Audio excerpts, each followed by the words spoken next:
ejes para nosotros significan un eje de gestión, y en virtud de la cercanía de recibir el resonador y también incorporando una nueva unidad dentro de imágenes que va a ser la unidad de tomografía y resonancia, que va a estar a cargo del doctor Ramiro Malaverini, que después de un gran esfuerzo de gestión lo logró incorporar definitivamente al staff del hospital. Algo que nos hace falta, que era necesario para el hospital y para la formación. Vamos a empezar a charlar un poco acerca de resonancia magnética, de sus aplicaciones y del uso racional de sus aplicaciones. Hay una necesidad de resonancia en la región Quinta y en la provincia en general. Se están trayendo resonadores, hay algunas cosas que tienen que ver con la coyuntura económica y que retrasan un poco la construcción de las obras civiles, pero los resonadores están comprados, así que uno de esos resonadores de la provincia va a estar acá. Dicho esto, lo que nosotros tenemos que hacer es ver si la demanda que estamos generando en la provincia realmente se justifica, sobre todo en el caso de la patología biliar, me gustaría decir, donde se exagera el tema del estándar y demás, pero para eso estamos acá. La idea es que le podamos proporcionar también a Ramiro las herramientas de... ¿Eso va a ser cada 15 días, Ramiro? Cada 15 días. No tiene fecha de conclusión. Está bueno. O sea, nosotros no tenemos fecha de término. Yo te digo más, viendo los lineamientos, los lineamientos generales de esta capacitación a mediano y largo plazo que vamos haciendo están, que tendrán que involucrar los ejes que ahora vamos a tocar a continuación. El temario preciso y exacto no está definido, porque la idea es mantenerlo abierto toda vez que quienes se interesen en el método estén dispuestos a trabajar en forma conjunta para capacitarnos todos. ¿Sí? En el caso de quienes estamos en la parte médica de diagnóstico por imágenes, tenemos, digamos, el mandato profesional de ser quienes llevamos la bandera, pero a mí me queda más que claro que no hay nadie mejor que un técnico, un licenciado en producción de imágenes para hablar sobre fundamentos técnicos de la resonancia para quienes van a estar en la cancha. Entonces, ya que nosotros arranquemos diciendo que no sabemos todo lo que vamos a dar, que nosotros no somos los depositarios absolutos de todos los contenidos, es lo primero que tenemos que saber. Entonces, esta primera reunión de esta capacitación a largo plazo tiene, recién discutíamos la terminología conmigo, a ver cómo lo llamamos, grupo de estudio, grupo de trabajo conjunto, vamos a ponerle ese nombre. La idea es que lo hagamos participativo. Por supuesto, vamos a empezar nosotros dando cierto alineamiento, vamos a empezar con las cuestiones básicas, pero la idea es que todas aquellas personas que se encuentren interesadas participen en forma activa, colaboren y digan, a mí me interesa profundizar sobre tal cosa. Bienvenidos siempre, lo metemos acá y lo vamos a hacer. Todo espacio tenemos y además tenemos algo que nos ha brindado Nico, las autoridades de la provincia, y es tiempo liberado de formación. El tiempo liberado de formación es un bien del cual no se habla, y es, a nosotros nos están dando una cantidad de tiempo a la semana, y en particular a mí me han dado la posibilidad de organizar esta capacitación. Entonces, esto, ¿sí?, más allá de comillas, no te quiero decir, es para nosotros. O sea, nosotros podemos formarnos en la medida que nosotros podamos. Por supuesto que, como decíamos antes, lo que nos decían en las etapas formativas es uno sí de inspiración. O sea, nosotros vamos a tener que sentarnos a hacer un trabajo intelectual profundo, vamos a tener que formarnos y vamos a tener que compartir nuestro conocimiento. A todos aquellos que estén dispuestos, bienvenidos. Hoy es el primer día, hoy es el primer paso. ¿Sí? Hace un ratito estábamos hablando sobre las aristas que debiera tener un proceso de formación en el área de resonancia. Esencialmente es tiene que ser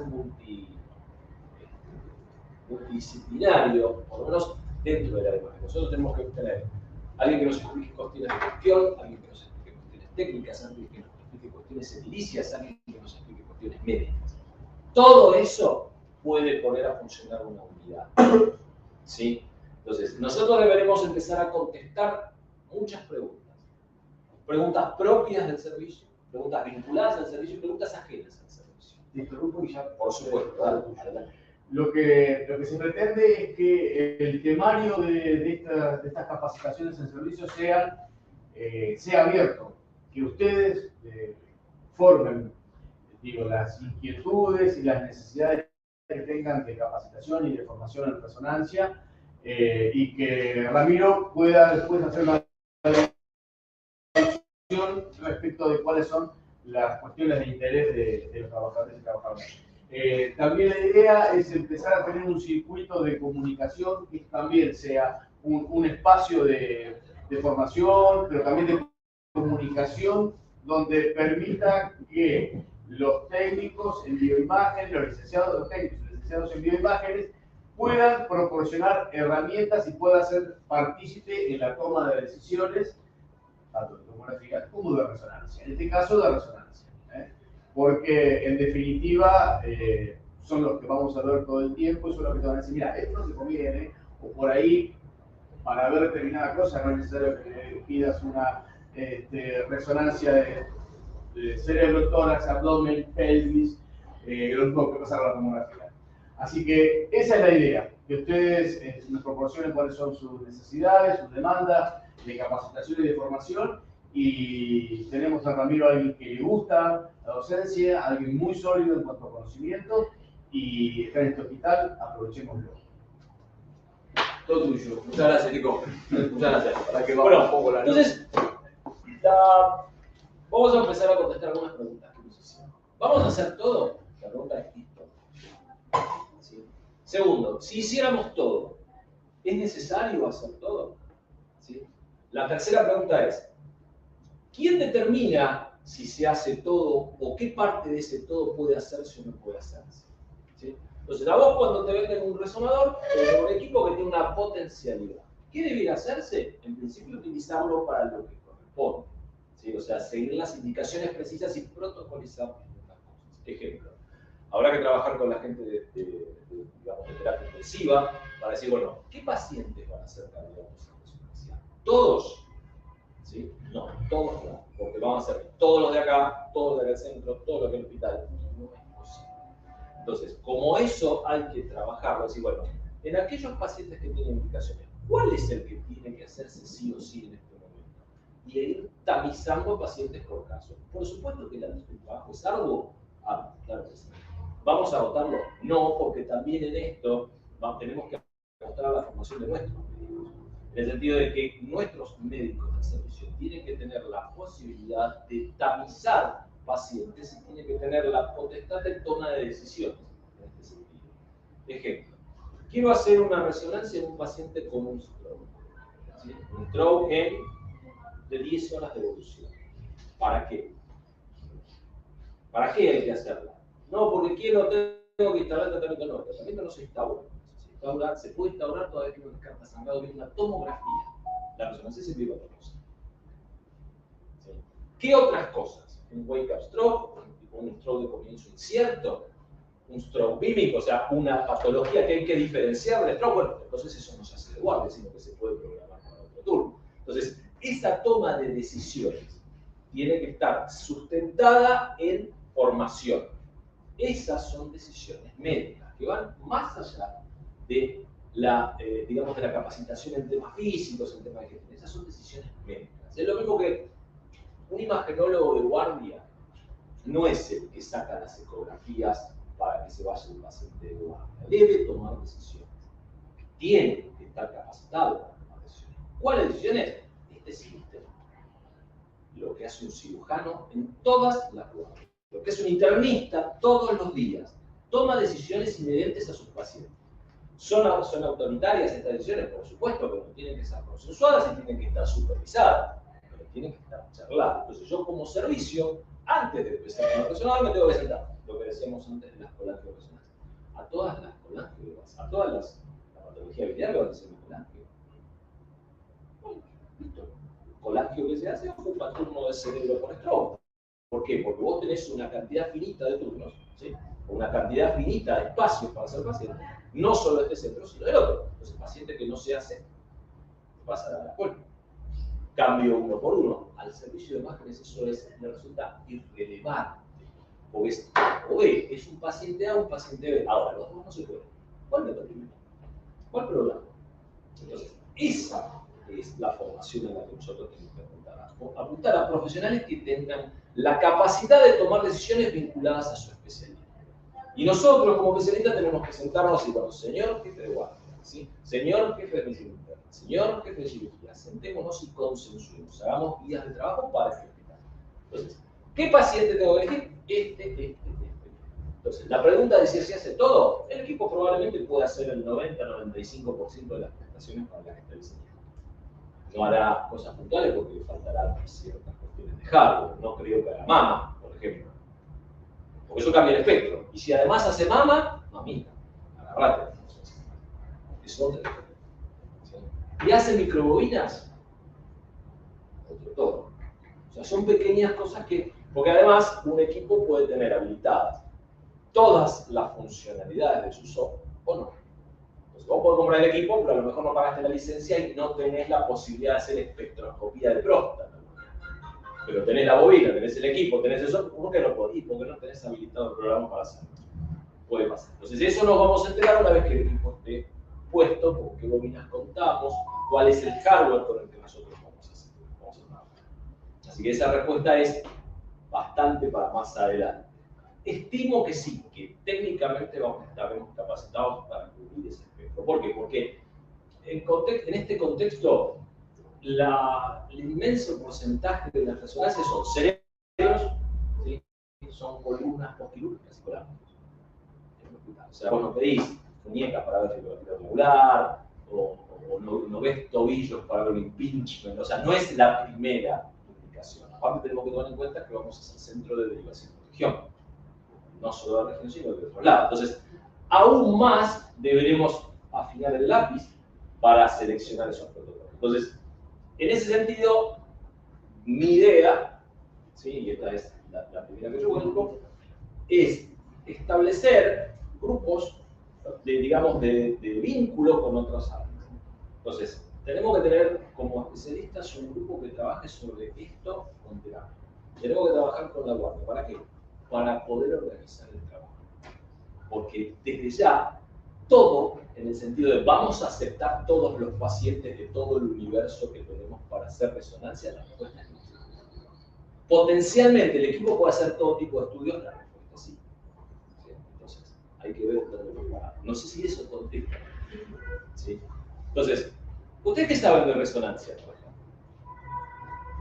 ¿Qué saben de resonancia? Yo le tengo una pregunta. ¿Alguien con un tatuaje se puede hacer una resonancia? ¿Sí o no? Sí, ¿por qué? No porque esa es la segunda parte. Depende. Pero ese depende es lo que nosotros tenemos que contestar. Porque si vos estás a cargo de un servicio y yo vengo con un tatuaje que dice Racing, Somi, Pasión, vamos, el equipo de José, hecho en rojo, seguramente no. ¿Por qué? Porque hay determinados pigmentos que ante la acción de la pulsos de radiofrecuencia pueden calentarse. Puede generar calor en la zona. Entonces, no es lo mismo, no todas las técnicas son iguales. Por ejemplo, quienes se hayan hecho alguna vez un maquillaje definitivo, semidefinitivo, habrán escuchado de las técnicas de microblading y microshading. ¿Sí? Bueno, no es lo mismo hacerle una resonancia a alguien que tiene un microblading que a alguien que tiene una resonancia de microshading. ¿Por qué? Porque el microblading es más profundo. Entonces, si yo le hago una resonancia a alguien que tiene microblading, seguramente no tendré que tomar medidas para enfriar la zona. Ahora, si le hago uno que tenga microshading, seguramente va a salir con toda esta zona colorada, porque con el depósito de carbono. Entonces, la respuesta no es unívocamente. ¿Sí? Otra pregunta. ¿A qué paciente con marcapasos le puedo hacer un estudio? Bueno, La respuesta depende. sí, hay algo que son, pero... Algunos que son razonables y otros que no. ¿Qué tengo que hacer? Pero que tiene que traer un papel donde conste el modelo del marcapasos. Muy bien. Venga a trabajar con nosotros. Hay que averiguar si está con los materiales adecuados. Exactamente. Nosotros con cada dispositivo biotecnológico deberemos saber si es razonable o no es razonable. Y esa respuesta la tenemos que dar nosotros, no tenemos que. Tenemos que saber a dónde recurrir, ciertamente. Tenemos que ir a una base de datos conocida, ciertamente. ¿Sí? Bueno, eso también es lo que hay otro capítulo muy grande en resonancia, que ese tal vez sea por el que nosotros vamos a empezar, y acá Nico iba a hablar un poco, porque necesitamos hacer una reunión con el personal vinculado, porque va a estar vinculado, que es el personal de traslado, el personal de maestranza y el personal de mantenimiento. Limpieza, porque como no es lo mismo entrar a limpiar con una escoba, con un alambre atando las pajas y con un balde de lata, que entrar con un balde de plástico. ¿Sí? No es lo mismo entrar con una tijera en un bolsillo que entrar sin una tijera en un bolsillo. No es igual. ¿Sí? Entonces, una cosa que yo se lo explico a ustedes, que son un auditorio selecto, en el sentido de que tienen un criterio de selección. Ustedes vinieron voluntariamente porque tienen un interés intelectual y profesional. Interés intelectual y profesional que puede no tener un camillero, ¿sí? Puede no tener un personal administrativo. Pero si trabaja en la resonancia, por lo menos tiene que saber a dónde tiene que entrar. ¿Sí? Y tenemos que reglamentar eso. No es una libre circulación. Vayan a hablar con el jefe de seguridad y vayan ustedes así vestidos de calle y entren sin cambiarse a un quirófano. ¿Les va a pasar algo? Seguramente no van a entrar por una temporada. ¿Lo van a echar? ¿Por qué? Porque están infringiendo las normas de trabajo del servicio. Nosotros tenemos que tener normas de trabajo. No son tan estrictas, pero hay algunas cosas que son muy puntuales. ¿Sí? Esas cosas puntuales nosotros debemos conocer. ¿Sí? Después, otra cosa sobre la que deberemos trabajar, por lo menos en el sentido de conocerlas y empezar a establecer qué necesidades tenemos, es cómo es la jerarquía en la toma de decisiones. ¿Sí? Dado un determinado servicio, yo recibo una interconsulta y la cadena de decisiones, hay un montón de puntos en los cuales hay que tomar decisiones que son excluyentes. Se hace si no, se toma contraste si no, se traslada si no, entra si no. ¿Sí? Todas esas decisiones uno tiene que saber quién las toma o hasta dónde puede tomar. Yo puedo suspender un paciente ante la sospecha de un cuerpo contrario, por supuesto, si no lo suspende el problema es usted, no el paciente. ¿Sí? ¿Puedo suspender a todos los pacientes que tengan sospecha? Yo creo que no. ¿Y dónde está el tamiz? ¿Quién pone ese tamiz? ¿A quién llamo yo en medio de la madrugada cuando hay uno que se me está haciendo el malo que quiere entrar al resonador porque sí? ¿Quién es mi teléfono? Ahora ya está. Llamar, pero como se refiere. No, digo, no es mucho, pero sí. Pero sí, hay que tener un referente. Entonces, bueno, si no se resuelve, bueno, yo mañana habla con él, acá está. Entonces, ese alguien tiene que tener la formación suficiente y el respaldo institucional suficiente como para decir, mira, esto así no se hace, se tiene que hacer de esta manera, sentémonos, conversémonos para el próximo. Vas resolviendo punto a punto y vas trabajando con él. ¿Sí? Y en eso también tenemos que ver caso por caso, porque tenemos que juntar el servicio en algún momento y decir, bueno, ¿cuál es la necesidad de cada servicio? ¿Qué cosas te prenden fuego? Todo no te puede prender fuego. Si vos tenés 2 balas, no tenés 17, tenés 2 balas para cada cosa. Entonces vos por día podés tener acceso a una resonancia. ¿Qué querés hacer? ¿El tobillo o querés hacer un cerebro? ¿Sí? Después, es decir, bueno, puede venir cualquier persona a tomar una decisión en este sector y decir, no, vos me lo tenés que decir porque yo soy Juan Carlos. Bueno, ¿cómo va a funcionar? Todos los involucrados deben saber cuál es el nivel jerárquico que le compete. ¿Y a quién es su referente? ¿Quién le pregunta? Esto es general, todo. Pero en resonancia tiene que ser muy curioso, porque si yo te digo, no, a mí me dijo fulano tal que no toma esa decisión. Esa decisión la toma o la persona que él decide, o yo, o quien sea, pero alguien tiene que tomar esa decisión, porque eso hace a la responsabilidad legal. Si yo tomo una decisión que condiciona el pronóstico de un paciente, eso tiene que estar arreglado. No la puedo tomar cualquiera. ¿Sí? Eso tiene que conocerse. Después está la cuestión formativa. La cuestión formativa, nosotros, por supuesto, vamos a dar lineamientos generales sobre cada uno de los temas. Pero esa formación va a descansar esencialmente en ustedes. En principio, esta capacitación no tiene como objetivo que ustedes se lleven un papel a su casa, que acredite horas para ganar más dinero. No tiene esa finalidad. Aquellas personas que decidan venir, por supuesto, excluyo a nuestros queridos compañeros de servicio, que en ellos es mandatorio. Todo lo demás, pero también vale para ellos. La formación va a depender mucho de ustedes. ¿Por qué? Porque este es un pozo que tiene formación. O sea, si ustedes entran a escarbar, a profundizar, pueden estar una vida trabajando en este tema. Entonces, decir, bueno, ¿qué vamos a aprender? Lo que necesitamos aprender para trabajar todos los días. Entonces, no tiene mucho sentido que yo les hable de la teoría de la transformación de Fourier a partir de la lectura de la frecuencia para que ustedes después puedan ver un mapa de Excel si ustedes no saben tomar una decisión independiente del paciente. Eso después ustedes lo van a tener que ver. Para lo cual, las presentaciones más académicas van a estar regladas según la presentación del tema, presentación de casos y recomendación de bibliografía. La evaluación va a ser a título de saber cómo están ustedes y para que ustedes sepan cómo están ustedes. Pero esta evaluación no va a ser vinculante. O sea, la cuestión es que ustedes tienen que llevar conocimiento. O sea, hay una apelación muy importante digamos, al autodidactismo. O sea, es necesario que todos nosotros nos pongamos las pilas y leamos y trabajemos si el tema nos interesa y si es que ustedes quieren estar acá. ¿Sí? Porque celebro a todos los que han venido que quieren estar. Pero esta formación va a tener mucho de ustedes. O sea, nosotros vamos a trabajar estas cosas y van a estar suscritas al curso. Pero el esfuerzo intelectual va a ser ustedes. Deben ser ustedes. ¿Sí? Entonces, si ustedes están dispuestos a ese esfuerzo intelectual, nosotros estamos dispuestos a esa clase. ¿Tiempo tenemos? Tiempo tenemos. ¿Tenemos margen para hacer cosas? Tenemos margen para hacer cosas. ¿Sí? Entonces, a esto quiero preguntar. Nosotros vamos a dar la bibliografía recomendada y en esa bibliografía, después, el pozo es muy profundo. Así que ustedes quieren seguir estudiando, va a ser una introducción. Vamos a tener varios ejes. El primer eje sobre el cual yo quiero trabajar es el eje de bioseguridad. Por eso, para la próxima presentación, me gustaría que se invitáramos, inclusive como hacemos otro horario para que sea más factible, lo hacemos con tiempo, que venga personal, digamos, el personal involucrado en el manejo del paciente y en el manejo de la sala, todo lo que camilleros, todo, porque ahí es donde nosotros vamos a empezar a trabajar, en los se puede y en los no se puede del ámbito de trabajo. ¿Sí? Antes de empezar. La segunda fase van a ser las bases físicas. Las bases físicas orientadas a la interpretación.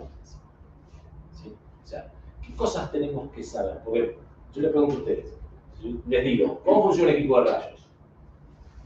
Una idea vaga, tiene una vaga idea de la radiación, una vaga idea de Röntgen, una vaga idea de que no hay que irradiarse mucho porque puede haber riesgo. ¿Sí? ¿Qué puede servir, qué puede no servir? Se pide discriminadamente, pero total, como barato tampoco jode tanto. ¿Sí? Ahora, ¿qué cosas necesitamos? ¿Ustedes pueden decirme cómo funciona? No. Necesito ¿La que imagen? ¿Cómo funciona? No, no es un examen, no es un examen. No. Asumo que hay quien lo sabe, pero si yo les pido, cuéntenme a mí como lego, yo no sé absolutamente nada qué es la resonancia magnética para qué sirve.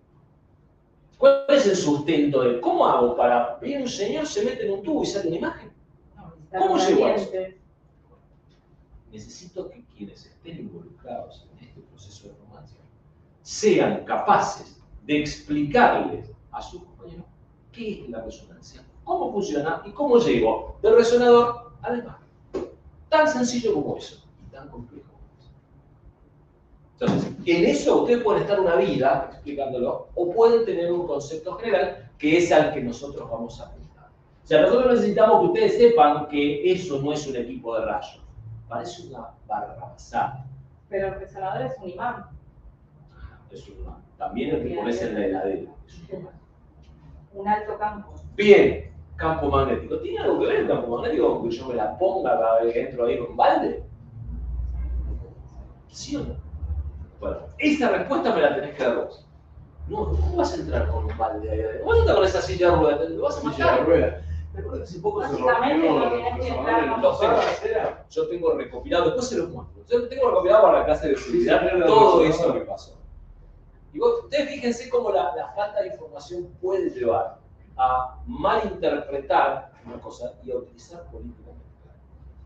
Sí. Lo que pasó en el Posadas concretamente fue alguien no formado, ¿sí?, en normas de bioseguridad, metió al ámbito del resonador una silla de ruedas ferromagnética. Ni más ni menos. ¿A quién le puede pasar? A un egresado de la Universidad de Buenos Aires, donde vos quieras, 6 a 7 años universitario, 1 de CBC, 6 de medicina, entra a la residencia y le digo, andá a llevar al paciente a resonancia. Casa, la silla de rueda, tiqui, tiqui, tiqui, entra, ¡pum! Al médico. Sabotaje, rompen el tomógrafo del posado. Tengo las capturas de pantalla de teléfono. Sí, fue. Sí. Claro, cuando uno empieza a recopilar cuál es el accidente, no es un accidente, es un evento adverso, porque los accidentes son imprevisibles. Y esto no es imprevisible. Entonces, si vos metés, está recontra escrito, recontra publicado, que si vos metés algo con material ferromagnético, una suite de resonancia, el riesgo es el efecto proyectil. O sea, que vos te acercás menos a lo que se llama línea de 5 Gauss, el riesgo es que eso vaya al punto de máxima intensidad de campo, que es el centro del magneto, o sea, adentro. Entonces se pega. Pero vamos a suponer que pasa. ¿Por qué esto es importante? Porque si tenemos un resonador como este, como el que va a venir acá, y abajo te pasa esto, para despegar la silla, ¿sí?, puede ser necesario bajar el campo magnético. Para bajar el campo magnético en un equipo semipermanente, lo que vos tenés que hacer es liberar el helio, porque tenés que enfriar, tenés que dejar que el equipo se enfríe. Una bombona de helio, ¿sí?, lo que se llama un DEWAR, que es un tanque de helio, que es una sustancia que se está agotando, la disponibilidad del helio se está agotando, vale $50.000. Entonces, apretar un botón equivocado le genera al Estado $50.000 por inoperancia. ¿Sí? ¿De quién fue la inoperancia? De todos. Porque nadie fue capaz de formar a ese tipo. Que estaba ahí. Y nadie le impidió el paso, aparte. Nadie le impidió el paso. ¿Y debieran haber impedido el paso? Sí, debieran haber impedido el paso. Y si no había nadie que se lo impidiera, ¿debiera existir la señalética adecuada para evitar por parte de quien accede ese evento? Sí. ¿Está escrito? Sí. Entonces nosotros no podemos alegar demencia, ¿sí?, como Bart Simpson cuando juega al jueguito para que no lo maten, que tiene que alegar demencia. No podemos alegar demencia, porque eso está escrito, está volcado y está practicado. Buscando casos similares a lo que pasó en el Posadas hace unos años, encontré por lo menos 5. 5 publicados en diarios de alta tirada, ¿sí? Creo que 2 en China, 1 en Gran Bretaña y un par en Estados Unidos. No solo eso, sino que empezando a investigar sobre el efecto proyectil, me encontré que hay un montón de artículos que describen los disparos automáticos de armas de fuego en personal de seguridad en suite de resonancia porque desisten, porque no quieren dejar las armas afuera. Pero no es que hay uno, hay muchos casos descritos.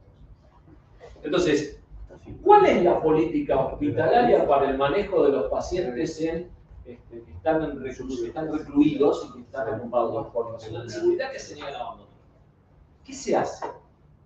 ¿Eso es resonancia? No, eso es gestión. O por lo menos es gestión de la resonancia. Entonces ahí no solo te sirve saber las propiedades ferromagnéticas, las propiedades de la bobina, sino saber que vos hay cosas que no podés hacer. Que tiene que haber una zonificación, que vos tenés que poder pasar de un lado para otro, pero no de acá para acá. Y que acá podés pasar vos, pero él no puede pasar, porque por él no pertenece al servicio. Ah, no, pero no pasás porque no perteneces al servicio. Sí. Los cirujanos lo hacen todos los días. El laboratorio se hace todos los días. ¿Por qué no lo podemos hacer nosotros? ¿Por qué no debemos hacerlo nosotros? Pero todo eso hay que aprenderlo y hay que acordarlo. ¿Sí? Entonces, a eso se aprende. A que nosotros, como profesionales, tengamos la solvencia suficiente para poder hacer esto. Que no tengas que llamar, ¿y qué hago acá con este caso? No. Esta silla de servicio es una camisa de traslado. La diferencia entre una camisa de traslado y una camisa de traspaso. Los materiales resonables, los no resonables. Y ante la duda, ¿dónde averiguo? ¿A quién le pregunto? ¿Sí? Les pongo otro caso que nos vamos a topar todos los días y que es un problema en todos lados. ¿Hay algún traumatólogo? Hubiera sido lindo un traumatólogo. Los traumatólogos creen que nunca pasa nada. En resonancia nunca pasa nada. Operan a los pacientes, le hacen unas artrodesis maravillosas. Yo os admiro profundamente. Dicen, no, vamos a meter el traumatólogo resonador porque creo que tiene un hematoma epidural producto de una complicación quirúrgica. ¿Qué hacen? someten o no. Si tiene implante menor a 90 Lo operaste hace 3 días. Está con fiebre y descenso del hematocrito. ¿Por qué? Porque el implante que tiene Es razonable. No, razonable.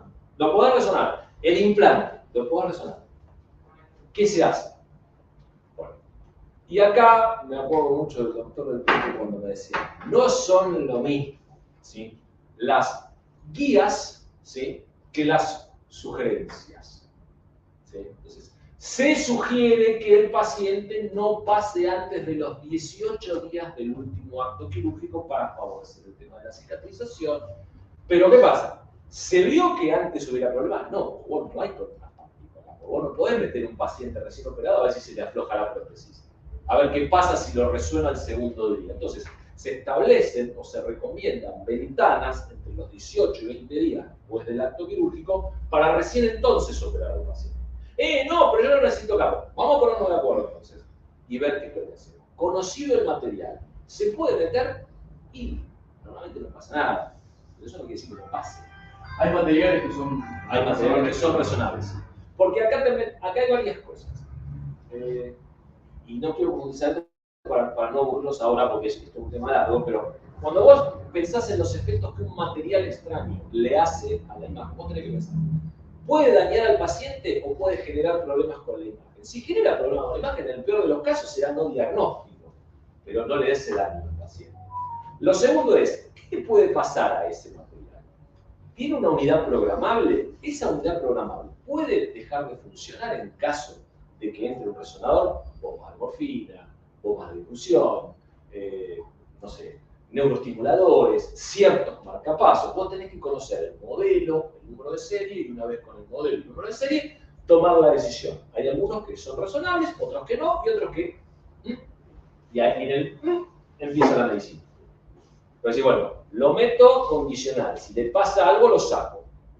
Lo meto porque tengo que hacer el diagnóstico, si no lo saco.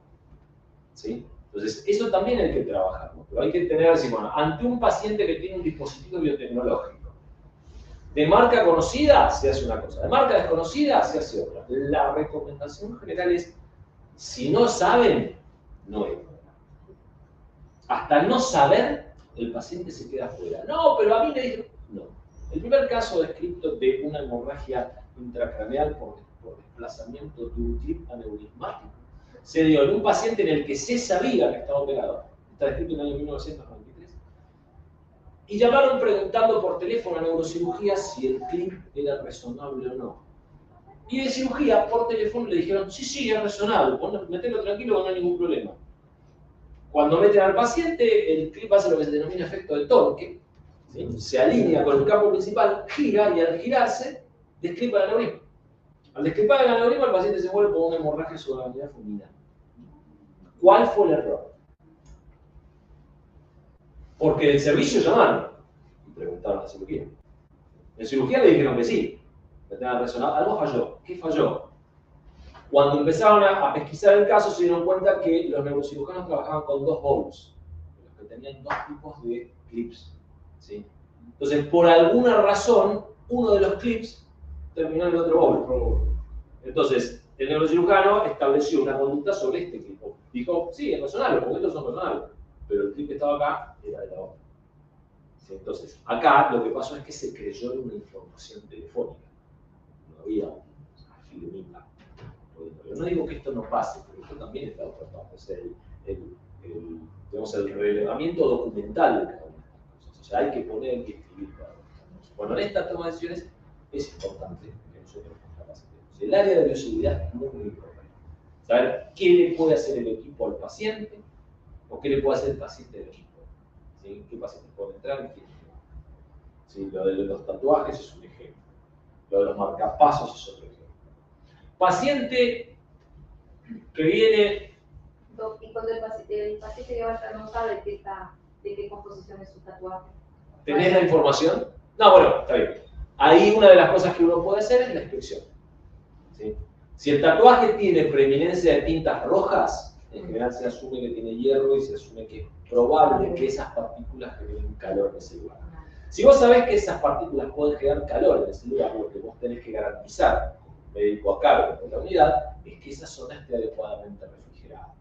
Entonces tendrás que utilizar armonillas, tendrás que utilizar determinados artilugios para que exista circulación de aire y que se disipe el calor que pueda depositarse en ese lugar, y estar atento a la manifestación del paciente ante cualquier disconfort que aparezca. Entonces, si el paciente dice, me pica un poquito, ¿Qué tan grave puede ser la lesión, Ramiro? ¿Cómo, perdón? ¿Qué tan grave puede ser la lesión? Y pueden ser quemaduras de tercero. Quemaduras de tercero. Pueden ser quemaduras de tercero. Las quemaduras por radiofrecuencia. No conocía esa parte, ¿verdad? Sí, hay todo un capítulo muy grande sobre las quemaduras por radiofrecuencia. Que son los principales, porque, a ver, hoy por hoy ya hay un tamiz de los dispositivos biotecnológicos y ya hay mucha bibliografía al respecto, hay bases de datos online que uno puede consultar las mismas, o por ejemplo ya de fábrica te vienen diciendo este dispositivo es razonable, este no. De hecho, el Colegio Norteamericano de Radiología ya hace muchos años... A los tatuajes me refería, nosotros no, sí, no, por supuesto. Los tatuajes, digamos, no tenés una... Está tan en boga que cada vez hay más superficie del cuerpo. Uno debiera tomar en cuenta ciertas zonas más sensibles que otras. No son lo mismo los tatuajes en el bíceps que los tatuajes periorbitales. No es lo mismo un tatuaje, no sé, en los testículos que en el músculo. Sí, la posibilidad sí hay de todo. O por ejemplo, una cosa muy banal. Me tocó hace 5 años. ¿Sí? ¿Tiene algún dispositivo? Sí, tengo un piercing en el clítoris. ¿Se lo puedo sacar? No. ¿Entra o no? A mí me dijeron que es de acero quirúrgico. ¿Qué hacemos? No me lo puedo sacar. Se va. Se va. Pero no me resonaba el paciente. Vos me garantizás que eso es acero quirúrgico. Vos me garantizás que el señor tatuador de San Martín, el que está detrás de la tatuación, tiene acero quirúrgico de la procedencia, papelito que es razonable. Nadie tiene esas cosas. Si no lo sabes, hay que actuar en consecuencia. Y el actuar en consecuencia implica tomar una decisión. Entonces, esa es la toma de decisión para la que usted tiene que estar capacitado. Doctora. ¿Personas embarazadas que tengan cuadros de IGE? No, o sea, no hay ninguna contraindicación contra esto por el elevamiento de la temperatura o algo por el estilo. No. En la medida que la sala tenga buena refrigeración. Ah. Porque en la sala no solo hay que garantizar la temperatura, sino la ventilación. Porque uno tiene que garantizar, o tiene que propender a que todos los mecanismos de disipación de calor, ¿sí?, estén activos, para que no se oscurezca. Entonces, primero, una de las cosas que tiene que ver, si la paciente está embarazada, lo que no tiene que pasar es que la bobina toque la panza. ¿Sí? Entonces, primero hay que garantizar el entorno del paciente. Segundo, que el paciente esté bien refrigerado. No hay ninguna contraindicación para que un paciente febrino sea una resonancia. Porque en cualquier caso, los depósitos, las quemaduras por radiofrecuencia ocurren en pacientes, digamos, el depósito focal, o sea, donde vos pones la bobina, y eso es otra de las cosas que vamos a ver, ¿sí? Donde vos pones la bobina y el máximo depósito de radiofrecuencia es en el sitio donde está la bobina. Y eso se puede medir mediante una tasa que se llama, ahora se me fue el nombre, que es la tasa de absorción específica, SAR, Specific Absorption Ratio. Entonces, eso es una medida que te da el equipo para saber si estás depositando energía calórica suficiente por la radiofrecuencia. No hay ninguna contraindicación. Pero, por ejemplo, el equipo hace una resonancia con contraste a una paciente que está cursando la 7ª semana de embarazo porque tiene cefalea incoercible. ¿Qué hace? ¿Se hace o no se hace? Eso también vamos a tener que contestar. ¿Qué otra cosa? ¿A todos los pacientes vamos a poner contraste? ¿Por qué? Claro, porque yo tengo un paciente con insuficiencia renal. Hoy quiero hacerle una resonancia de hígado con gasolina. ¿Estás seguro? ¿Sí o no? Bueno, esas cosas son las que nosotros necesitamos que surjan en estas charlas que vamos a tener. La próxima con la que vamos a empezar va a ser la de bioseguridad y va a estar a cargo. ¿Sí? Con esto, y esto es una cuestión que yo no hablo con vos. Tengo la posibilidad de invitar un par de docentes. Me parece genial. Sí, porque obviamente, dado lo inabarcable de todo esto, la idea es ir haciendo cosas que vayan. La posibilidad de que lo podamos seguir en las diferentes clases, por ejemplo, que sea todo el inherente a traumatología, para que a la gente de trauma le sirva y pueda estar presente, porque por ahí alguien supone que estas clases pueden parecer aburridas, que no lo toque. Y que Lo que los podemos hacer, cirujanos lo puedan siguiente. estar, entonces podemos hacer diferentes casos, diferentes. Yo te propongo lo siguiente, en el marco de esto lo que podemos hacer Sí. es decir, bueno, en agosto, resonancia y traumatología. En octubre, resonancia y cirugía. En diciembre, resonancia y sentémonos, discutamos. Perfecto. ¿Qué necesitamos? ¿Qué se puede hacer? ¿Hasta dónde podemos llegar? ¿Se puede o no se puede? ¿Vamos a poder o no vamos a poder? No, pero yo necesito, bueno, no se puede. Sí. Eso es lo que tenemos que hacer. Es el principio de los consensos. ¿Por qué esto después de escribirlo? Entonces va a decir, bueno, en la página del hospital dice normas de funcionamiento de tal servicio. Va, clic, punto, listo, está. Firma dirección, esto es lo que se hace. Entonces, cuando vos tenés eso normatizado, trabajar es mucho más fácil.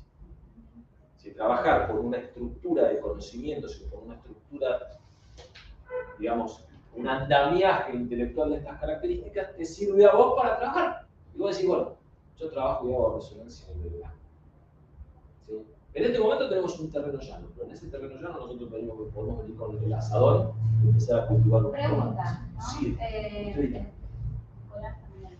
En el tema de los turnos, porque también la secretaria tendría Por supuesto. que venir o decirle Sí. cómo están los Eso turnos. es un ordenamiento interno que tenemos que hacer. Todo eso, lo que Sí. usted explicó, también lo tiene que saber. Por Cuando el supuesto. paciente va con la orden, Sí.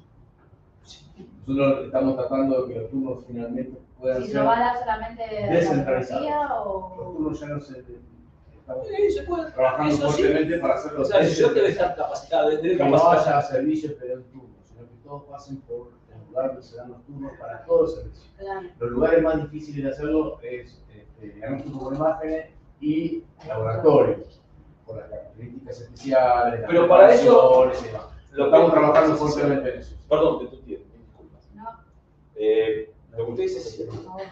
No, bueno, no. Pero poco. Yo me acostumbré hace mucho. Yo empecé a trabajar en esto muy joven. Entonces empecé a tratar a la gente del TEC y me quedó. Entonces, sí, la respuesta es sí. Debe capacitarse personalmente.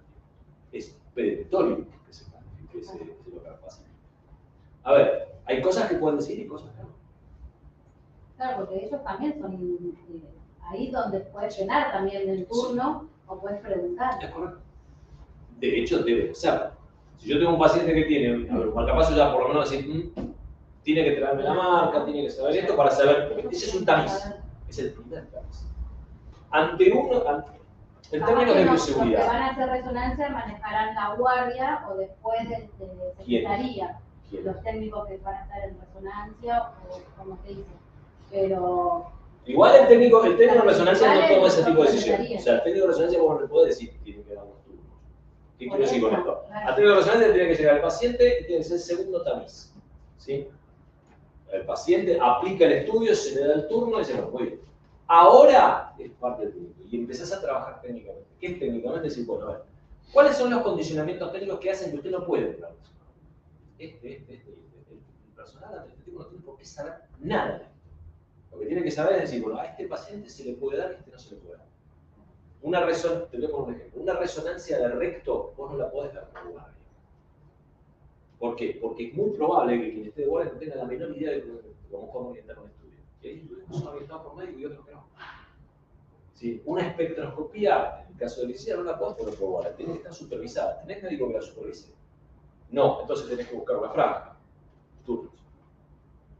¿Sí? Entonces, todo eso hay que normatizar. ¿Sí? ¿Quién está autorizado a suspender una agenda? Una tontera. No viene el técnico, ¿qué hacemos? Suspendemos, hay que llamar al paciente. ¿Quién da esa orden?